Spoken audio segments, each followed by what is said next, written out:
యాదాద్రి భువనగిరి జిల్లా చోటుపల్లి మండలం కొయ్యలగూడెం గ్రామం చేనేత రంగానికి ప్రసిద్ధి. ఇక కొయ్యలగూడెం, ఎల్లంబావి గ్రామాలు కలిసి ఒకే గ్రామ పంచాయతీగా ఉండేవి. ఈ గ్రామ పంచాయతీల పునర్విభజనలో భాగంగా రాజకీయ కోణంలో 2018లో గ్రామాన్ని రెండుగా కొయ్యలగూడెం, ఎల్లంబావి గ్రామ పంచాయతీగా విభజించారు.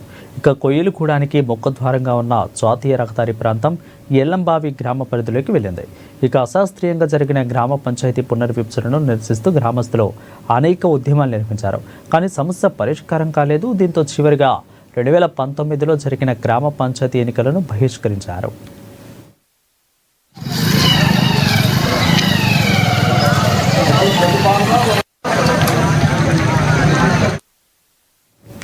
అయితే గ్రామస్తుల నిర్ణయం మేరకు సర్పంచ్, వార్డు పదవులకు ఎవరూ నామినేషన్ వేయలేదు. చివరిగా గ్రామస్తులు 2013లో గ్రామ పంచాయతీ ఎన్నికల్లో పాల్గొన్నారు.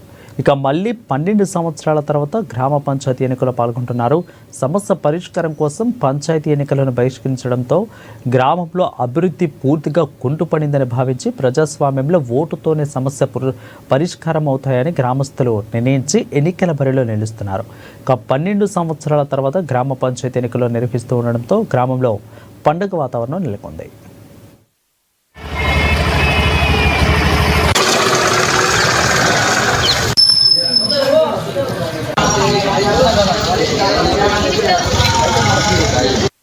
స్థానిక ఎలక్షన్లు బహిష్కరించడం జరిగింది.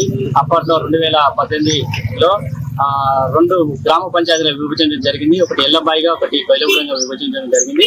ఆ విభజనలో మాకు పూర్తిగా అన్యాయం జరిగిందని మేము కొన్ని రోజులు పోరాటం చేయడం జరిగింది. ఆ పోరాటంలో కూడా మేము చాలా కష్టపడి విసుగు చెంది తిరిగి విసుకుపోయాము, నిరాశ చెందినాం.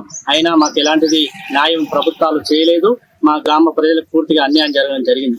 ఆ తర్వాత వచ్చిన స్థానిక ఎలక్షన్ లో మేము ముందుండి పాల్గొందాం అనుకున్నాం. కానీ ఈ విభజనలో ఎప్పుడైతే అన్యాయం జరిగిందో దాన్ని దృష్టిలో పెట్టుకొని ఈ గ్రామ ప్రజలందరూ ఏకధాటిగా ఉండి యువత అంతా ముందుకొచ్చి ఈ యొక్క ఎలక్షన్ బహిష్కరించడం జరిగింది.